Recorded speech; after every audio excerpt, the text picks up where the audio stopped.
ज्ञानदेव तुकाराम वासुदेव हरी. परमपूज्य काकांना नमन, तुम्हा सर्व श्रोत्यांना नमन. आणि आजच्या चिंतनाला आपण सुरुवात करूया. आजचा योग दुहेरी आहे. दुहेरी आहे असं म्हणण्याचं कारण की एकनाथ षष्ठीचाही योग आज जुळून आलेला आहे.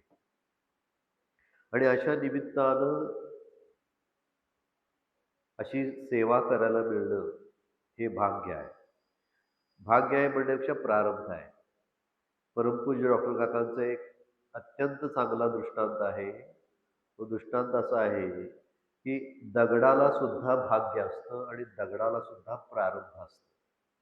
उदाहरणार्थ आपण इकडं तिकडं वनराईत फिरताना एखाद्या दगडाला शेंदूर माखलेला असतो आणि त्याच्या समोरच्या दगडावरती लोक काय करत असतात, नारळ वाढवत असतात.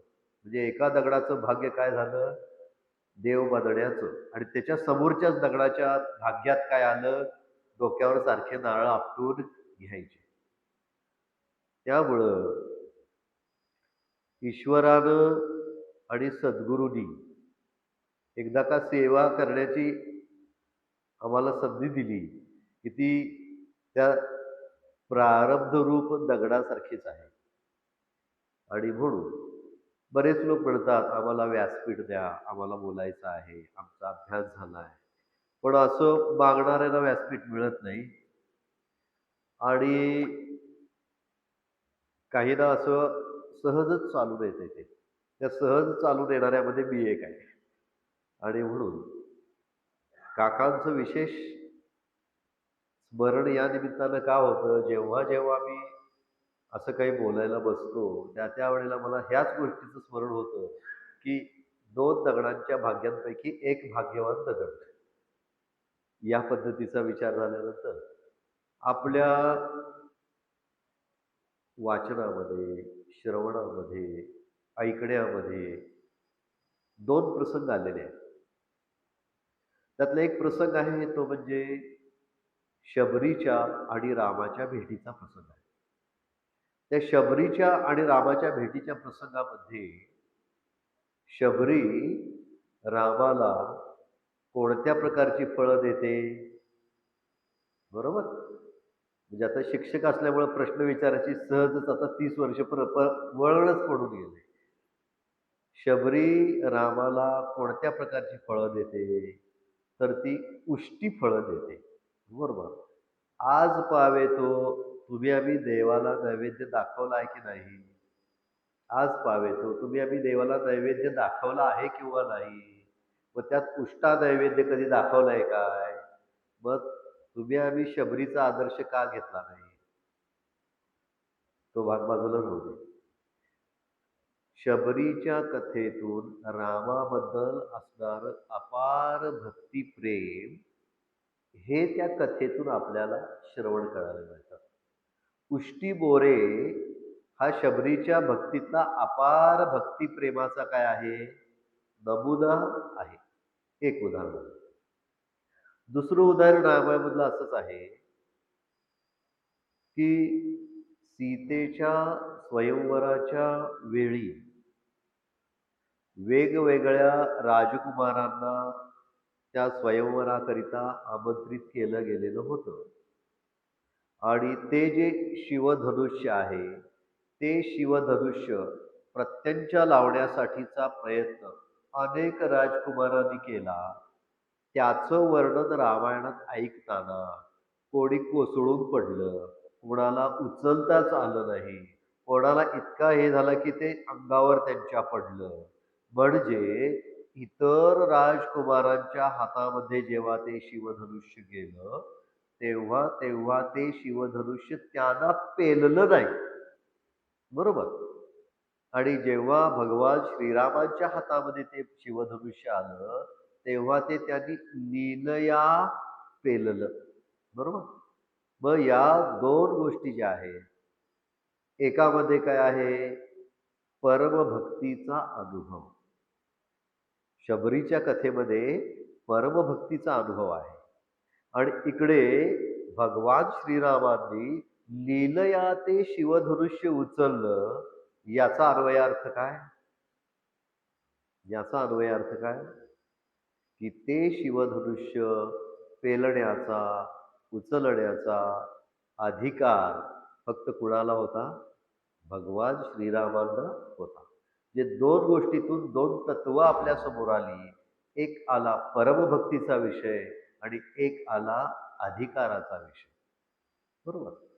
तसं जेव्हा जेव्हा आपण तुकोबरायांच्या अभंगाचा अभ्यास करतो, तुकोबरायांच्या अभंगांचं चिंतन मनन सुरू करतो, तेव्हा 3 तत्व प्रामुख्यानं प्रत्येक अभंगामध्ये सामावलेलीच आहेत. आणि ती 3 तत्व कोणती असतील? तर तेच म्हणजे भक्ती, वैराग्य आणि मग 3ऱ्या क्रमांकावरती ज्ञान. तुकोबरायांचा कोणताही अभंग घेतला, तर त्याच्यामध्ये भक्ती प्राधान्याला आहे. त्याच्यानंतर वैराग्य प्राधान्याला आहे आणि ज्ञानसुद्धा सामावलेलं आहे. फक्त आपल्याला काय गरज आहे, की तो अभंग वाचताना, तो अभंग श्रवण करताना किंवा त्या अभंगाचा अभ्यास करताना या तिन्हींचा शोध घेणं आणि ते शोध घेतल्यानंतर त्या पद्धतीनं त्या अभंगाचं आपण चिंतन करणं, एक भाग झाला. दुसरा महत्वाचा भाग असा आहे, की भक्ती, ज्ञान आणि वैराग्य हे एकत्र कुठं आहे? शबरीच्या भक्तीमध्ये भक्ती आहे. शबरीच्या भक्तीमध्ये काय आहे? आपल्याला भक्ती आहे. पण ज्ञानाचा भाग तिथं नाही. आणि इकडं रामाच्या धनुष्यबाण उचलण्याच्या प्रक्रियेमध्ये अधिकार आणि क्षमतेचा भाग आहे. तुकोबरायांच्या अभंगामध्ये सुद्धा या पद्धतीनं विचार करायला गेलं तर ह्या ज्या 2 कथा आपण नेहमी ऐकतो, शबरीच्या उष्टी बोरे अर्पिण्याच्या आणि रामाचा ते धनुष्यबाण उचलण्याच्या, या दोन्ही गोष्टी तुमच्या आमच्या दृष्टीने अवीट गोडीच्या आहेत. तसं तुकोबारायांचे प्रत्येक अभंग हा अवीट गोडीचा आहे. आणि तो अवीट गोडीचा होण्यामागचं कारण काय?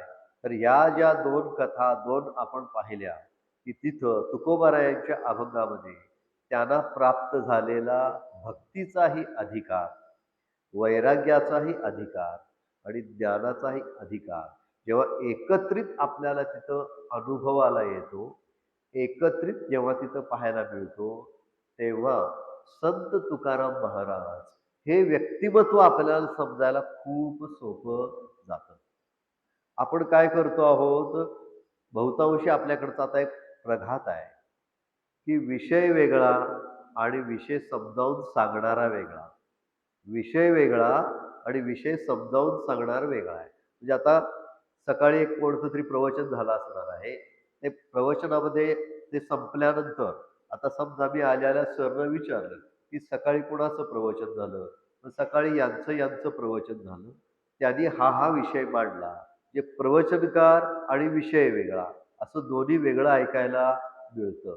पण तुकोबरायांचा अभंग जेव्हा आपण वाचतो, तेव्हा त्या अभंगामध्ये ते जे मिश्रण आहे, भक्ती, ज्ञान आणि वैराग्य, ते एकाच व्यक्तीमध्ये कसं ठासून भरलंय, हे आपल्याला काय होतं, समजून येतं.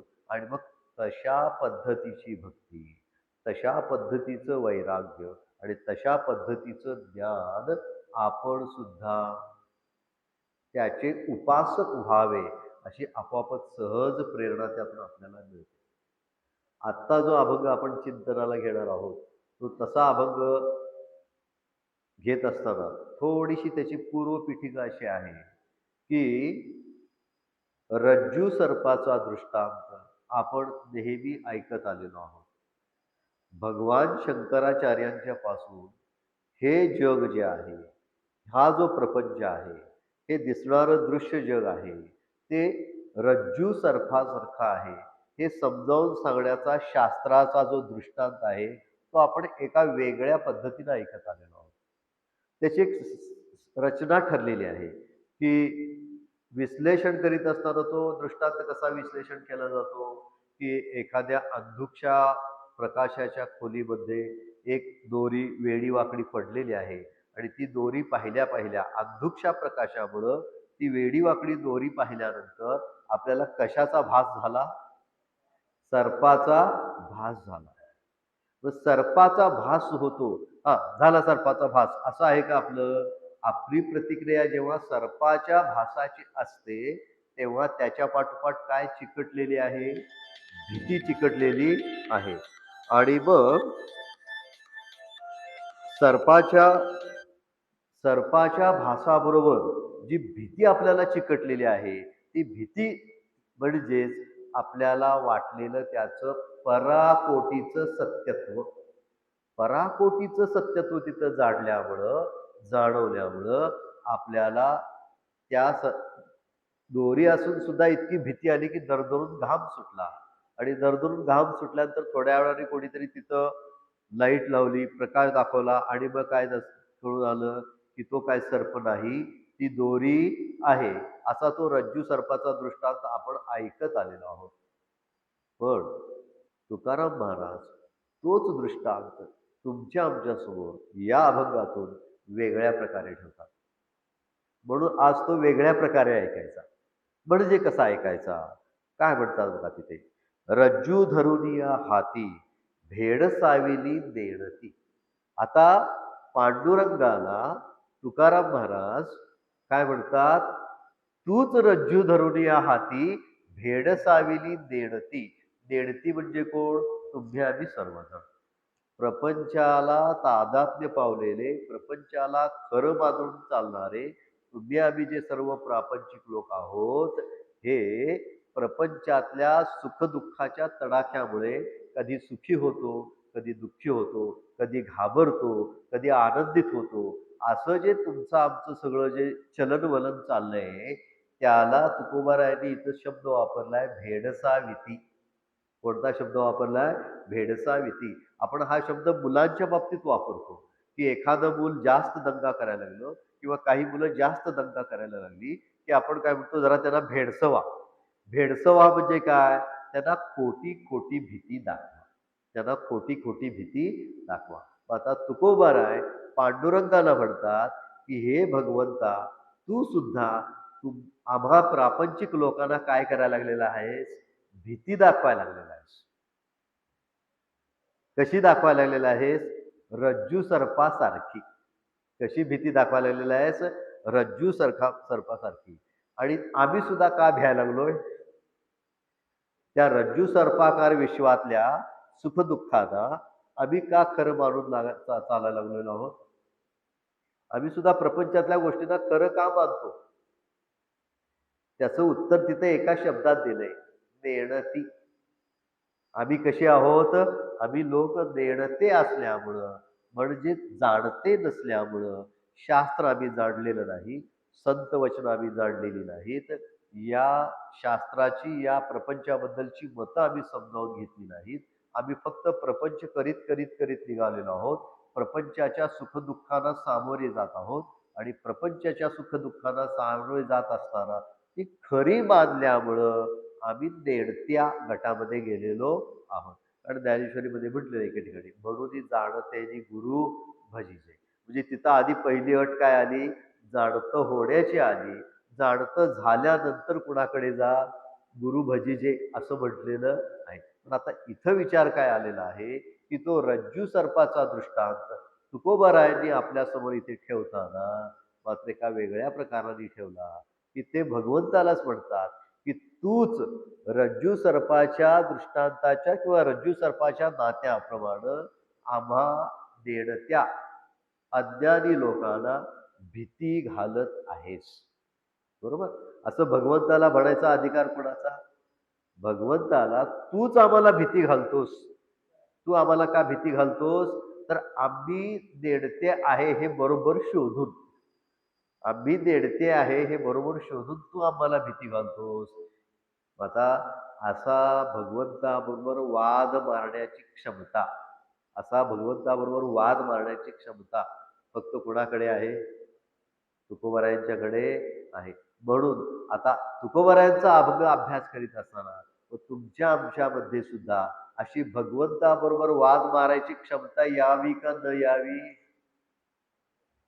भगवंताबरोबर वाद मारायची क्षमता आमच्यात यावी का न यावी? येईल. पण केव्हा येईल? तुकोबाराय या रज्जू सर्पाच्या दृष्टांताच्याही पुढं आलेले आहेत. पुढं आलेले आहेत म्हणजे काय? तो पचवून पुढं आलेले आहेत. रज्जू सर्पाचा दृष्टांत पचवून ते पुढे आलेले आहेत आणि म्हणून ते तुमचे आमची कदर करतात. म्हणजे संतांच्या बद्दल एक वचन आहे. काय? की सहज बोलणे असे हित उपदेश, ऐशी कळवळ्याची जाती, करी लाभाविण प्रीती. तुकोबारायांना तुमच्या आमच्यासारख्या प्रापंचिक लोकांचा कळवळा असल्यामुळे तुमचा आमचा कैवार घेऊन ते भगवंताशी बोलत आहेत. तुकोबाराय स्वतः एकट्यापुरतं बोलत नाहीत. तुमचा आमचा कैवार घेऊन ते भगवंताशी म्हणत आहेत की आम्हाला देणती बघून तू आम्हाला या प्रपंचातल्या सुखदुःखाची खऱ्या रूपानं भीती दाखवतोस का? बरोबर? खऱ्या रूपानं तू आम्हाला भीती दाखवतोस का? असं ते आमच्या वतीनं त्या सर्व साक्षी परमेश्वराला विचारत आहेत. मग हे तुम्ही आम्ही त्या अभंगातून जर समजून घेतलं तर तुकोबाराय कोणासाठी आहेत? तुकोबाराय कोणासाठी काम करतायत? आमच्यासाठी काम करत आहेत. आणि कुणाबरोबर आमच्यासाठी भांडायला लागलेत? कुणाबरोबर आमच्यासाठी भांडायला लागलेत?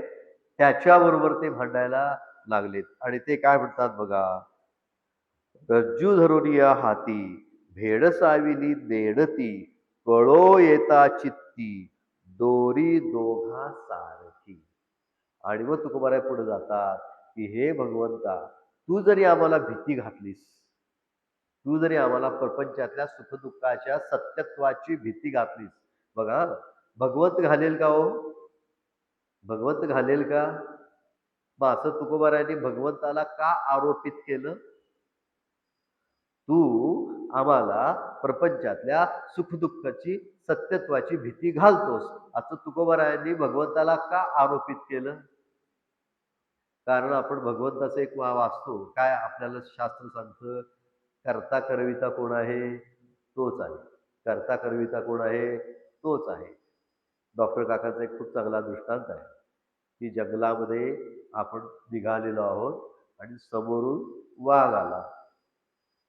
आणि आपण म्हणलं डॉक्टर काकांनी तिथं म्हटलंय, की आता माझं काय होणार? आता माझं काय होणार? माझं काय होणार हे कोण ठरवणार? तो वाघच ठरवणार. आपण काय त्याला स्टॅच्यू म्हणू शकत नाही. आणि आम्ही म्हटलं तरी तो ऐकून घेईल असं काय सांगता येत नाही. तसं तुकोबारायांना हे माहिती आहे, की या प्रपंचातल्या सत्यत्वाची आणि ही सगळी करता करविता कोण आहे? तोच आहे. करता करविता सुद्धा तोच आहे. घडता घडविता सुद्धा तोच आहे. पण तक्रार सुद्धा कुणाकडे नेली पाहिजे?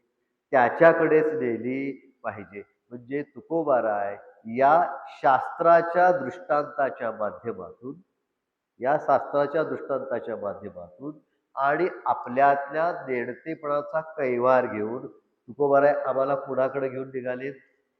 तुकोबाराय आम्हाला कुणाकडे घेऊन निघालेत? भगवंताकडेच घेऊन निघालेले आहेत.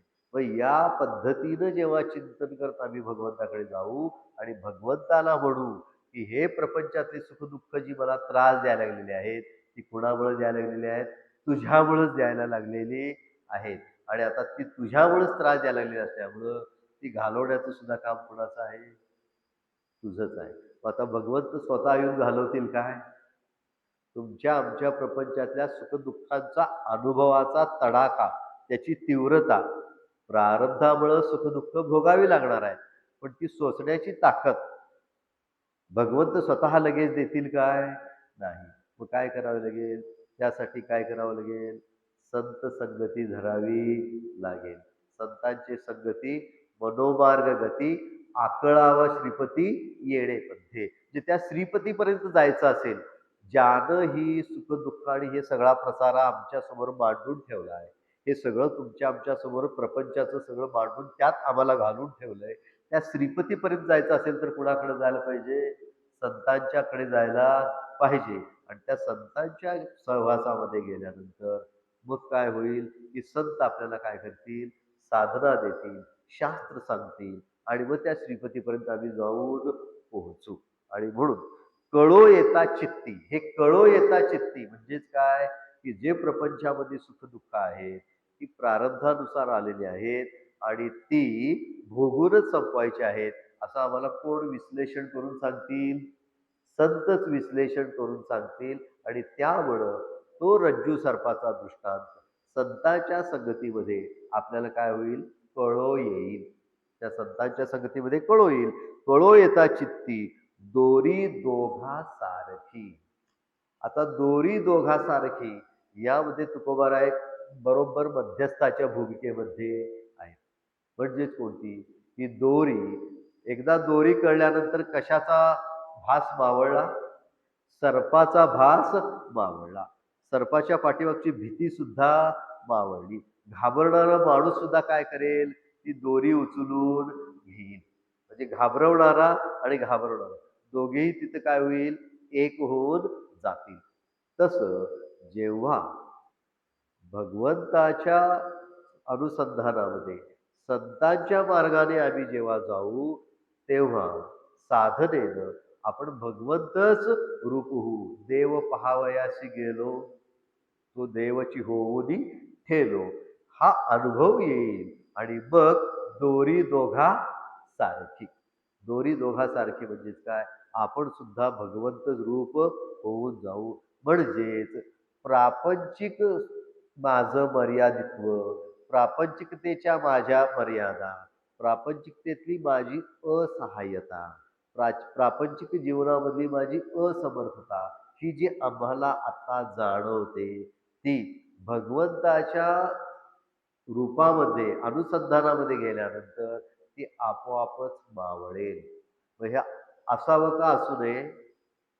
आपण जे आता जीवन जगत आहोत, आपण ज्या प्रपंचामध्ये जात आहोत, त्यामध्ये आपली असहाय्यता, असमर्थता, असमाधानता, अतृप्ती जावी का राहावी? जावी का राहावी? चाललंय तर सगळं जावी म्हणूनच चाललंय.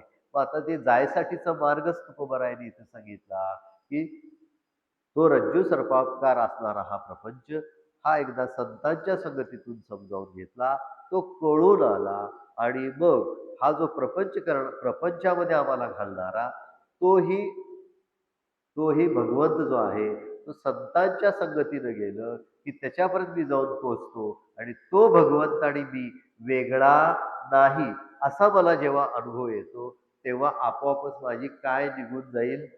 माझी काय निघून जाईल?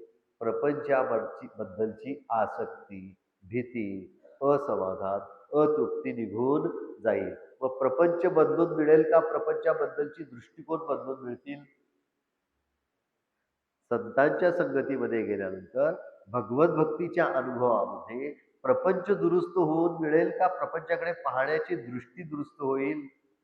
प्रपंचाकडे पाहण्याची दृष्टी दुरुस्त होईल. इथपर्यंतचा भाग तुकोबारायांनी आपल्याला इथपर्यंत आणून सोडलेला आहे. आता पुढे काय म्हणतात पहा. भगवंतालाच म्हणतात. हे सगळा संवाद कुणाबरोबर चाललाय? तुकोबाराय कुणाशी बोलतायत? भगवंताशी बोलतायत. तुम्ही आम्ही भगवंताशी कधी बोललोय का? जाऊ देवाची या, घेऊ तेथेची, देवा सांगो सुख दुःख, देव निवारील, जाऊ जवळी देवापाशी, आता राहू जडोनी पायाशी. ही कुणाची भावना आहे? तुकोबारायांची आहे. आता तुकोबाराय पुढे काय म्हणतो बघा. तुम्हा आम्हामध्ये हरी, तुम्हा आम्हामध्ये हरी. तुम्हा आम्हामध्ये हरी म्हणजे कोण? तुकोबाराय आमच्या वतीनं कुणाशी बोलायलेले आहेत? भगवंताशी बोलायले आहेत, की आमच्या सर्वांच्या मध्ये तू आहेस. झाली होती तैसी परी, तुझ्या आमच्यामध्ये काय पडला होता? भेद पडला होता. भगवंतामध्ये आणि आमच्यामध्ये भेद पडला होता हरी. पण तो रज्जू सर्पाकार दृष्टांत समजावून घेतल्यानंतर तुझ्यात आणि आमच्यात काय नाही आहे? भेद नाही, हे मला कळलं. म्हणजेच कशाचा आला? अभेदाचा अनुभव आला. कुणाबरोबर? हरी. देव पहावयाशी गेलो, देव होऊनची ठेवलो. संतांची संगती, मनोमार्गगती, आकळावा श्रीपती येणे, करतळी तैसा हरी. म्हणजे करतळी आवळे तैसा हरी. इतका संतांना जो स्पष्ट अनुभव आला, त्या स्पष्ट अनुभवामध्ये आल्यानंतर तुकोबाराय काय म्हणतात बघा, आता आता कुठे बघा रज्जू सर्पाकार दृष्टांतातून इथपर्यंत आपली जी प्रगती झाली किंवा इथपर्यंत आपली विचाराची दिशा बदलल्यानंतर प्रपंचाबद्दलचा दृष्टिकोन बदलला.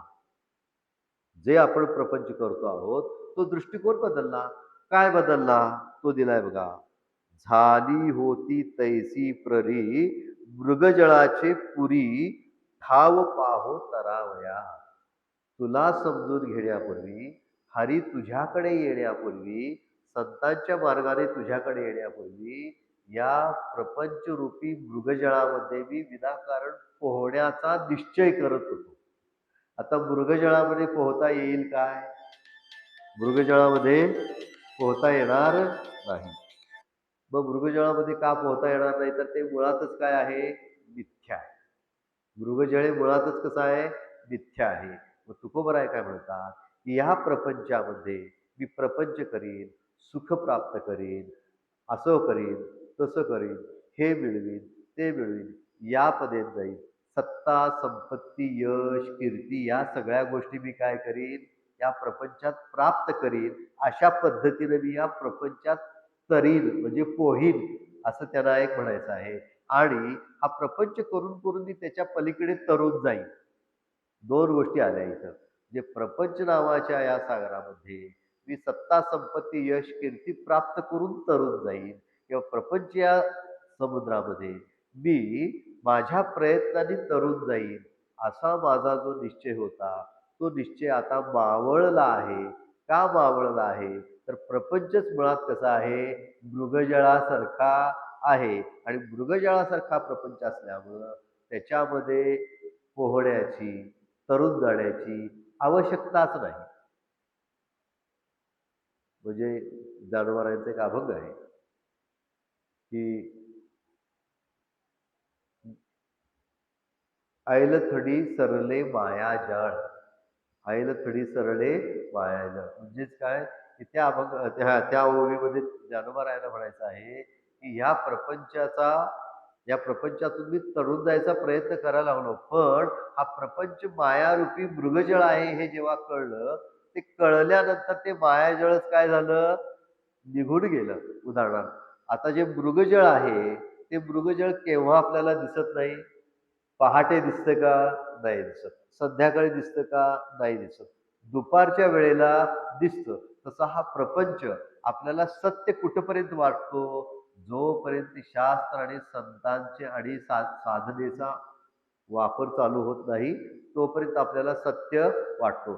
संत वचने ऐकल्यानंतर, शास्त्र वचने ऐकल्यानंतर आणि या प्रपंचाचं मिथ्यात्व सद्गुरूंनी शास्त्राने समजावून सांगितल्यानंतर प्रपंचाचं सत्यत्व निघून जातं आणि हा प्रपंचच कसा आहे असं वाटायला लागतो? मृगजळासारखा आहे असं वाटायला लागतो. म्हणून तुकोबाराय इथं काय म्हणतात? मृगजळाचे पुरी ठाव पाहतो तरावया. मृगजळाचे पुरी जे मृगजळाच्या महापुरामुळे मी पोहायचा प्रयत्न करत होतो, पण आता तो प्रयत्न करण्याची आवश्यकता नाही. कारण ते मृगजळच कसं असतं? खोटं असतं. तर हा जो आम्ही प्रपंच करतो आहोत, हा जो आपण प्रपंचामध्ये सुखदुःखाला खरं मानतो आहोत, तेच मुळात काय आहे? खोटं आहे. अशा पद्धतीनं तुकोबाराय आपल्याला आता हळूहळू काय करायला लागलेत? भक्ती मार्गात सुशिक्षित करायला लागलेत. नुसती भक्ती करणं वेगळं आणि सुशिक्षित भक्ती वेगळी. शास्त्राच्या आधारानं, संतांच्या वचनानं, श्री गुरूंच्या मार्गदर्शनानं जी आम्ही भक्ती करू ती सुशिक्षित किंवा ज्याला आपण काय म्हणतो की गुणवत्तापूर्वक अशा पद्धतीच्या भक्ती मार्गाकडे आम्हाला तुकोबाराय घेऊन निघालेले आहेत. आता पुढे काय म्हणतात बघा. सरी चिताक भोवरी अलंकाराची या परी नावे झाली दुरी एक सोने आटिता. आता पहिल्यांदा काय सांगितलं? प्रपंचाचं मिथ्यत्व सांगितलं आणि आता एकत्व म्हणजे अद्वैत सिद्धांत इथं आपल्यासमोर ठेवला की सुवर्णाचे वेगवेगळे अलंकार आहेत. इथं अलंकारांची नाव दिलीत. सरी, चिताक, भोवरी म्हणजे कानातलं असे सोन्याचे जरी वेगवेगळे अलंकार असले सुवर्ण अलंकार जरी वेगळे वेगळे असले तरी सोनं एकदा आटवलं की अलंकाराचं अस्तित्व शिल्लक राहत नाही. अलंकाराचं अस्तित्व शिल्लक राहत नाही. ते फक्त काय शिल्लक राहतं? आता काका म्हणतात तसं, की सुवर्णाच्या ज्वेलरीच्या दुकानामध्ये जेव्हा आपण जातो, तेव्हा तिथला जो सेल्समन आहे, तो सेल्समन आपल्याला डिझाईनमध्ये गुंतवतो. सेल्समन काय करतो? डिझाइन दाखवतो. हे डिझाइन बघा, हे डिझाइन बघा, ते डिझाइन बघा आणि कुठलं तरी एखादं डिझाइन आपल्याला आवडतं आणि त्याप्रमाणे आपण काय करतो? तो अलंकार त्या डिझाइन प्रमाणे विकत घेतो. ही एक दृष्टी आहे आणि जेव्हा आपण आपल्याकडचं सोनं त्यांना विकायला जातो, त्यावेळेला तो सुवर्णकार त्याचं डिझाइन काही पाहत नाही. तो काय पाहतो? त्यामध्ये सोनं किती आहे आणि अन्य धातू किती मिसळलेले आहेत. व सुवर्णकाराच्या दृष्टिकोनामध्ये आणि खरेदीदाराच्या दृष्टिकोनामध्ये हा फरक आहे. खरेदीदार काय पाहतो? नाव, रूप, रंग पाहतो आणि सुवर्णकार काय पाहतो? फक्त मूळ धातू पाहतो. मग आपण भगवंताच्या भक्तीमध्ये सुद्धा काय काय आपण ह्या प्रपंचामध्ये सुद्धा काय पाहायचं आहे, की नामरूपात्मक प्रपंच, नामरूपात्मक प्रपंचाला बाजूला सारून तो ज्याच्यावर अधिष्ठित आहे, ते आत्मस्वरूपच हे काय आहे? खरं आहे. त्याचीच आपण काय करायची आहे? भक्ती करायची आहे आणि म्हणून तुकोबारायांनी हा सुवर्ण अलंकाराचा दृष्टांत देताना काय म्हणताय बघा, "सरी चिताक भोवरी अलंकाराची या परी, नामे झाली दुरी, एक सोने आटिता." आणि म्हणून सुवर्णकारानं फक्त सोनं आठवल्यानंतर त्याला फक्त सोनं दिसतं. आम्हाला मात्र काय होतं, अलंकारामध्ये आपण काय होतो, गुंगून आणि गुंतून जातो. मग तसं प्रपंचामध्ये सुद्धा मग काही वेळेला नात्यांच्यामध्ये आम्ही गुंतून जातो. म्हणजे मगाशी जसं सांगितलं, सत्ता, संपत्ती, यश आणि कीर्ती हे सुद्धा आपल्या प्रपंचाचे काय आहेत? आसक्ती वाढवणारेच घटक आहेत. म्हणजे सत्ता, संपत्ती, यश आणि कीर्ती यामध्ये आम्ही जेव्हा गुंगून जातो, तेव्हा सत्ता, संपत्ती, यश, कीर्ती ज्याच्या आधारावर आहे, त्या तत्वाकडं आमचं काय होतं? दुर्लक्षच होतं. त्या तत्वाकडं आपल्याकडे दुर्लक्ष होतं आणि परिणामी आपण मूळ याला विसरून या सत्ता, संपत्ती, यश, कीर्तीमध्ये कुठं काहीतरी कमी जास्त झालं, की आमच्या वाट्याला काय येणार? दुःख येणार. का? तर आमचं लक्ष कशावरती आहे? सत्ता, संपत्ती, यश, कीर्तीकडे आहे. लक्ष कशाकडे नाही? लक्ष कशाकडे नाही? आता आहे, वर्गामध्ये शिकवणाऱ्या शिक्षकाचं लक्ष कोणाकडे असतं? पहिल्या बेंचवरती पटपट, पटपट उत्तरं देणाऱ्यांच्याकडं असतं. पण खऱ्या शिक्षकाचं लक्ष कुणाकडे असतं? त्यासाठी हिटलरचा एक दृष्टांत देतात. हिटलर काय करत असे किंवा नेपोलियन काय करत असत, की त्यांना जो सैन्याला संदेश द्यायचा आहे, तो एखाद्या अगदी कमी बुद्धिमान असणाऱ्या सैनिकाला आधी पुढे बोलवून आणायचा आणि त्याला तो समजावून सांगायचा. जोपर्यंत त्याला तो समजत नाही, तोपर्यंत त्याची शब्दरचना, त्याची वाक्यरचना, त्याची भाषा ही काय करायची? बदलत, बदलत न्यायची. आणि ज्या वाक्यरचनेमध्ये, ज्या शब्दरचनेमध्ये तो संदेश त्याला समजेल, एकदा ते निश्चित झालं, की मग तो काय करायचा? सगळ्या सैन्याला पाठवून द्यायचा. का? ढतल्या ढ जर विद्यार्थ्याला कळलं, तर मग हुशाराला कळायला काय वेळ लागणार नाही. तसं तुम्हा मला सुद्धा या प्रपंचामधल्या सुखदुःखाला सामोरे जात असताना हा एक काय आहे? खेळ आहे. अशा दृष्टिकोनातून पहा, असं आपल्याला कोण सांगतं? संत सांगतात. पण आम्ही आपल्या प्रपंचाकडे खेळ या रूपानं पाहतो का? आम्ही प्रपंचातल्या होणाऱ्या घडामोडींकडे खेळ या रूपानं पाहत नाही. आणि त्या सत्यच रूपानं पाहतो. का? संतांनी जरी सांगितलं, तरी सुद्धा ते आपल्याला पटत नाही, पचत नाही. असं का घडतं? त्याचं एकमेव कारण काय असेल? तर आपली त्याबद्दल असणारी पराकोटीची आसक्ती. इतकं आम्ही चिकटून बसलेलो आहोत. आता मी इथून खाली उतरल्यानंतर कोणीतरी म्हणेल, "काय प्रवचन काय विशेष चांगलं झालं नाही." "झालं नाही?" "होय, झालं नाही." असं म्हणणं वेगळं आणि असं कसं झालं? मग मी पुढच्या वेळेला चांगली तयारी करून येतो हं. असं म्हणून काहीतरी त्याच्यावरती दटून जेव्हा मी करायला जातो, तेव्हा ते म्हणणं मी मनाला लावून घेतलंय असा त्याचा अर्थ होईल. असा त्याचा अर्थ होईल. मग प्रत्येक गोष्ट आपण प्रपंचामधली अशी जेव्हा मनाला लावून घ्यावं लागतो, तेव्हा आपण त्याला खूप आसक्तीनं चिकटलेलो असतो. मग संतांनी आणि शास्त्राने आपल्याला उपदेश काय सांगितलाय? वस्तू त्याग आणि संग त्याग. वैराग्यामधला महत्वाचा भाग. तुकोबरायांचा अभंग म्हटला की तिथं हा वैराग्य हे आलंच. मग वस्तू त्याग आणि संग त्याग. मग आता प्रपंचामधल्या गोष्टी ह्या सोडून द्यायच्या आहेत का? प्रपंचामधल्या गोष्टी सोडून द्यायच्या नाही आहेत. फक्त त्याच्याबद्दलचा काय करायचा आहे? संग त्याग करायचा, संग त्याग करायचा आहे. आता संग त्याग करायचा कसा? बरोबर आहे. निवडणुकीला 2 उमेदवार उभे राहतात. निवडणुकीला 2 उमेदवार उभे राहतात. 2 उमेदवारापैकी दोघंही काय करतात? एकाच बळीच्या माध्यमातून, एकाच देवाला मी निवडून यावं याकरता अभिषेक घालतात. बरोबर? उमेदवार किती? 2. अभिषेक घालणारे भटजी एकच. ज्या ग्रामदेवतेला अभिषेक घालायचा आहे ती देवता सुद्धा एकच. मग विजयी कोण होणार? विजयी कोण होणार? एकटा. भटजीला दक्षिणा किती जणांची मिळणार? दोघांची. बरोबर आहे? मग आता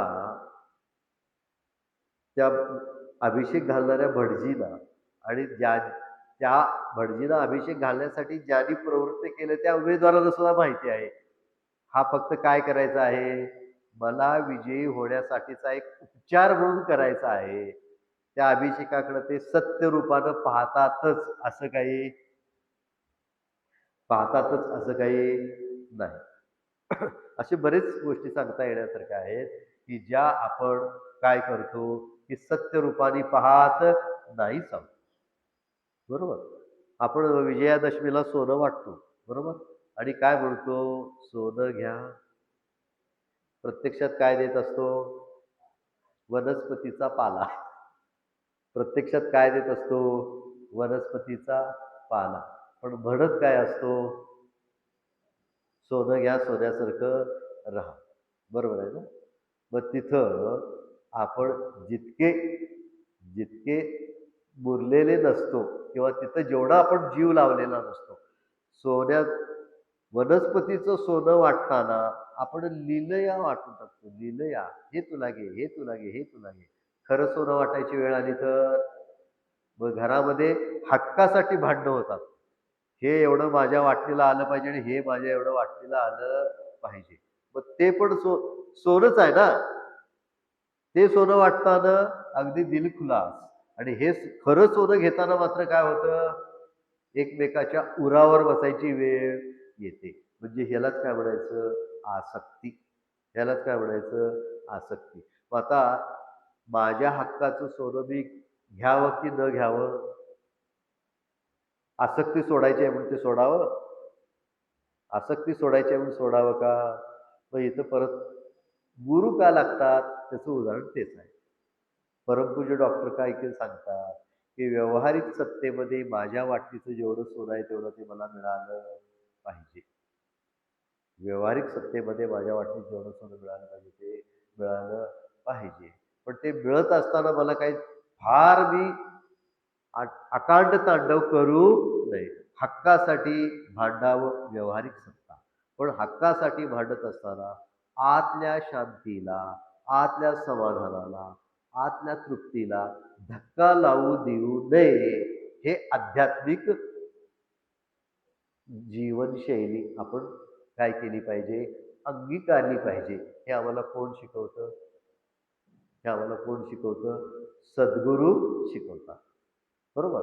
आणि म्हणून तुकोबराय इथं म्हणतात, की जरी प्रापंचिक लोकांना विविध अलंकारामध्ये रस असला, तरी सोनार जसा त्यातलं सोनं पाहतो, तसं तुम्ही आम्ही सुद्धा प्रपंचामधल्या सुखदुःखाच्या वेगवेगळ्या घटना प्रसंग जरी आमच्या बाबतीत घडत असले तरी सुद्धा त्याच्या पाठीमागं प्रारब्धरूपी प्रारब्धरूपी योजना आहे असं सत्य जाणून त्या घटनांच्याकडे आपल्याला काय करता आलं पाहिजे, साक्षी भावाने पाहता यावं अशी एक अपेक्षा इथं व्यक्त केलेली आहे. आणि दुसरं की त्या भगवंताकडूनच आलेल्या आहेत असं एक एकत्वानं सुद्धा आपल्याला काय करावं, ते पाहता यावं. म्हणजे तुकोबरायांनी भक्तीची कितवा पदर इथं सांगितला बघा, हा एक पदर आहे.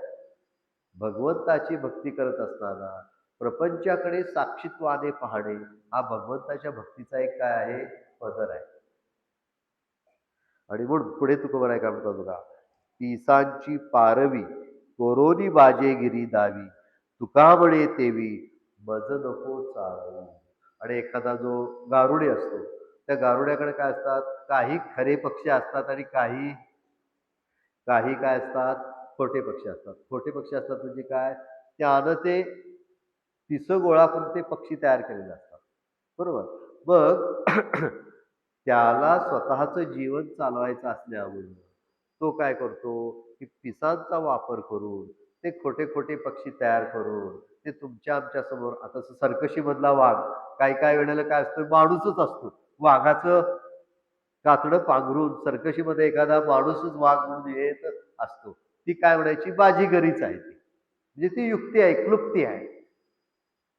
मग अशा रीतीनं आपलं चरितार्थ चालवण्यासाठी एखादा असा गारुडी किंवा एखादा सर्कसवाला असा माणूस काय करतो, की खोट्या वस्तूचा आधार घेऊन खऱ्याचा भास उत्पन्न करतो आणि ती वेळ मारून ती ती अशा पद्धतीनं आपल्याला खऱ्याचा भास वाढून आपल्याकडून काहीतरी वसूल करून घेतो, आपल्याकडून काहीतरी वसूल करून घेतो. तसं तुकोबाराय भगवंताला म्हणतात, तू सुद्धा आमच्या समोर अशी सगळी मिथ्या प्रपंचाची काय उभा केलेली आहेस, बाजीगरी उपस्थित केलेली आहेस. आणि तू आम्हाला अशा रीतीनं या प्रपंचामध्ये चाळवायला लागलेला आहेस, ते चाळवू नकोस. असं कुणाला तुकोबाराय दम देत आहेत, भगवंताला दम देत आहेत, की तू प्रपंचातल्या अशा वेगवेगळ्या गोष्टींची चाळवाचाळव करून तू मला काय करू नकोस, दुःखात टाकू नकोस. अशा पद्धतीनं भगवंताला तुकोबाराय इथं म्हणतात. आणि म्हणून भगवंताला म्हणजेच एका बाजूने एका बाजूने शास्त्रीय प्रमाणांच्या आधारानं काट्यावर धरून दुसऱ्या बाजूला तुमचा आमचा कैवार घेऊन तुकोबाराय अशा पद्धतीने एक भक्तीचा वेगळाच मार्ग आपल्यासमोर ठेवतायत, की या भक्तीच्या मार्गामध्ये, या साधनेमध्ये आपल्याला काय करायचं आहे. सद्गुरू सांगतात ते साधन वेगळं आणि तुकोबाराय इथं आपल्याला चिंतनाचं एक साधन सांगतात. तुझी चिंतन ही एक सेवा, असा एक तुकोबारायांचा अभंग आहे. पण इथं या अभंगाच्या माध्यमातून एक चिंतन साधन आपल्या समोर ठेवलं आहे. ते चिंतन साधन कसं आहे, ते चिंतन साधन सांगत असताना ते काय सांगतायत बघा, की तू भगवंता आमच्या समोर वेगवेगळ्या स्वरूपाची अशी सत्ता संपत्ती यश कीर्तीची ही बागुलबुळे उभे करून आम्हाला त्यात तू काय करायला लागलेला आहेस, अडकवायला लागलेला आहेस. पण आम्हाला कळलंय, कसं रज्जू सर्पाप्रमाणे हे कळलंय, की तू आम्हाला मुद्दाम यामध्ये अडकवायचा प्रयत्न करतो आहेस. आणि त्यामुळं आमच्या सुखाला, शांतीला, तृप्तीला तूच धक्का द्यायला लागलेला आहेस. असं आत्तापर्यंत आपण कधी तसं वाचलेलं नाही. आत्तापर्यंत आपण प्रवचनांमधून, कीर्तनांमधून, ग्रंथांमधून हे पाहिलेलं आहे, की आपण प्रपंच सत्य मानतो आणि त्या प्रपंचातल्या टक्क्या-टोळप्यांना सामोरे जात जात सुखी होतो किंवा दुःखी होतो. सुखाच्या दुःखाचे हेलकावे आम्ही खात जन्म-मरणाच्या चक्रामध्ये आम्ही काय व्हायला गेलेलो आहोत, फिरत आहोत. अशी रचना आम्ही आत्तापर्यंत ऐकत आलेलो आहोत. म्हणजे इथं आपण त्या रचनेमध्ये आपण काय ऐकलं, की स्वतःला आम्ही दोषी धरले. प्रपंच सत्य मानून, प्रपंचातल्या सुखदुःखांना सत्य मानून, त्याच्यामध्ये रममाण होऊन, त्या प्रपंचाच्या रममाण झाल्यामुळे जन्ममरणाच्या चक्रामध्ये आम्ही स्वतःला ढवळत ठेवायला लागलेलो आहोत. अशी रचना आम्ही ऐकत आलेलो आहोत. पण तुकोबराय मात्र इथं उलट्या पद्धतीनं मांडणी करतात, की तूच हे सगळं करायला लागलेलं आहेस. तूच हे सगळं करायला लागलेलं आहेस आणि माझ्या भक्तांना अशामध्ये तू अडकवायला लागलेला आहेस. हा भगवंता तुकोबरायांचा अधिकार आहे. म्हणून प्रवचनाच्या एक सुरुवातीला 2 उदाहरणं ठेवली होती. त्यातलं एक उदाहरण काय होतं, की श्रीरामांनी अगदी लीलया काय उचललं? ते शिवधनुष्य उचललं. बाकीच्यांना का ते जमलं नाही? बाकीच्यांना ते का जमलं नाही? तर ती उचलण्याची क्षमता, पात्रता आणि अधिकार त्यांच्यामध्ये नव्हता. इथं तुकोबरायांनी सुद्धा तो अधिकारच वापरलाय. कोणता? कोणता अधिकार वापरलाय? परमभक्ताचा अधिकार वापरून भगवंताबरोबर दावा केला, की तूच माझ्या म्हणजेच आम्हा भक्तांना काय करतोस, की अशी बाजीगरी कोणती बाजीगरी? प्रपंचातल्या सुखदुःखांची, प्रपंचातल्या सत्य असत्याची, प्रपंचातल्या अनुकूल प्रतिकूलाची अशी सगळी बाजी करून घटना प्रसंगाची आणि नात्यांची, ही मायेची, ही सगळी बाजीगरी तूच निर्माण केलेली आहेस आणि ती आम्हाला आता कळलेली आहे. कशी कळली आहे? तूच ही सगळी निर्माण केली ही आम्हाला कशी कळलेली आहे? रज्जू सर्पाकार रज्जू सर्पासारखी समजलेली आहे आणि त्यामुळं तू अशामध्ये आम्हाला अडकवू नकोस असं भगवंताला सुनवायला सुद्धा तुकोबाराय कमी करत नाहीत. आता भगवंताला तुकोबारायांनी सुनवलंय. कुणासाठी सुनवलंय? कुणासाठी सुनावलंय? आमच्या सर्वांसाठी ते सुनावलेलं आहे. आणि मग ते सुनावता तुम्हा आम्हाला 3 गोष्टी सांगितल्या. कोणत्या? भक्ती, ज्ञान आणि वैराग्य. ज्ञान कुठं सांगितलं? रज्जू सर्पाकारामधून सांगितलं. भक्ती कुठं सांगितली? सुवर्ण अलंकाराच्या दृष्टांतात सांगितली, की अलंकारात अडकू नका. म्हणजेच प्रपंचात अडकू नका. त्याच्या पाठीमागे अधिष्ठान असणाऱ्या परमात्म्यालाच तुम्ही जाणा. बरोबर? अशा रीतीनं आणि वैराग्य सांगितलं काय? की ती बाजीगरी जी आहे, की त्यामध्ये त्यापासून काय राहा? अलिप्त राहा. अशा रीतीनं या अभंगामध्ये तुकोबारायांनी आपल्यासमोर अशा एक चिंतन साधन भक्तीचं रूप आपल्यासमोर ठेवलेलं आहे, की भगवंताची भक्ती करत असताना हेही थोडं चिंतन असं असावं आणि ते चिंतन करत असताना जेव्हा तुकोबाराय भगवंताला अधिकार रूप आणीनं बोलतात, तेव्हा तिथं प्रेम आहे. तेव्हा तिथं काय आहे? प्रेम आहे.